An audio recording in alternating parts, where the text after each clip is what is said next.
ఊహించుకోవాలి. దమ్ముంటే కూటమి ప్రభుత్వానికి రాయలసీమలో వచ్చిన మొత్తం కంపెనీలు వాస్తవికతంగా బ్రాండింగ్ లో ఉన్నవన్నీ, తద్వారా రాయలసీమ ప్రాంతానికి వచ్చినటువంటి ఉద్యోగాలన్నీ శ్వేతపత్రం విడుదల చేసే దమ్ము ఈ కూటమి ప్రభుత్వానికి ఉందా?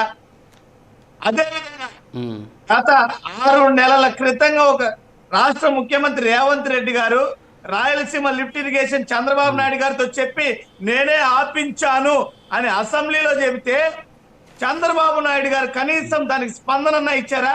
నేను అలాంటి పని చేయలేదు, రాయలసీమకు నేను ద్రోహం చేస్తాను.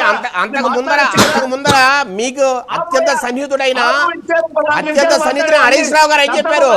2021లో మీ వర్క్ ఆపామని ఆయన చెప్పారు. 2021లోనే మేము ఆపేశాము, మేము రాయలసీమ లిఫ్ట్ 2021లో ఆపామని హరీష్ రావు గారు చెప్తున్నారండి. ఆ తర్వాత మాకు ఆపాల్సిన అవసరం ఏముంది? మీరు మాట్లాడుతున్నారు. కాదండి, ముందు మీ హరీష్ రావు గారు అడగండి. మీకు స్నేహితుడు సన్నిహితుడు హరీష్ రావు గారు అడగండి. ఆయన ప్రెస్ మీట్ పెట్టాడు, మీరు 2021లో ఆపామని మాట్లాడుతున్నారు. అది చూడకుండా మీరు రేవంత్ రెడ్డి గారు మాట్లాడితే ఎట్లా సార్? ఎవరెవరి ప్రయోజనాలు వాళ్ళకు ఉంటాయి. తెలంగాణ ప్రయోజనాలు తెలంగాణకు ఉంటాయి, రేవంత్ రెడ్డి గారి ప్రయోజనాలు రేవంత్ రెడ్డికి ఉంటాయి. ఆయన 100 చెప్తారు, దాంతో తెలుగుదేశం పార్టీకి సంబంధం ఏంటి? మేమేమైనా ఆపామా? మేమేమన్నా నిజంగా రాయలసీమ లిఫ్ట్ పనులు ఆపామా? సార్ మీరు కాంట్రాక్ట్ లో డబ్బులు ఇవ్వక వర్క్ ఆపేసి నేషనల్ ట్రిబ్యునల్ సార్ ఎన్జిటిలో మీరు కనీసం పిటిషన్ వేయకుండా, కనీసం వాదించకుండా కేసుని గాలి కొదిలేసి, కాంట్రాక్టర్ డబ్బులు చెల్లించకుండా కాంట్రాక్టర్ గాలి కొదిలేసి మీరు మాట్లాడుతున్నారంటే మీరు ఏమన్నా సార్ మిమ్మల్ని?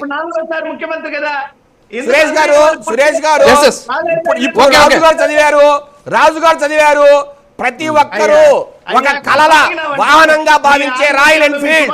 ఏమండి, ప్రతి యువకుడు కూడా నాకు ఒక బైక్ ఉండాలంటే ఎన్ఫీల్డే ఉండాలని కలలుగానే ఒక బైక్ ఆ కర్మాగారాన్ని ఈ రోజు తిరుపతి తెస్తున్నాం. అనంతపూర్ లో సార్, అనంతపూర్ లో 1,00,000 కోట్లతో ఫైటర్ జెట్స్ తయారీ డిఫెన్స్ కర్మాగారాన్ని తెస్తున్నాం సార్. జేఎస్డబ్ల్యూ స్టీల్ ఫ్యాక్టరీని కడపకు తెస్తున్నాం. Okay sir, okay please.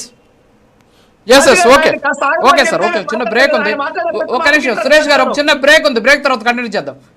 ఒక చిన్న బ్రేక్ ఉంది, బ్రేక్ తర్వాత కంటిన్యూ చేద్దాం. Break please.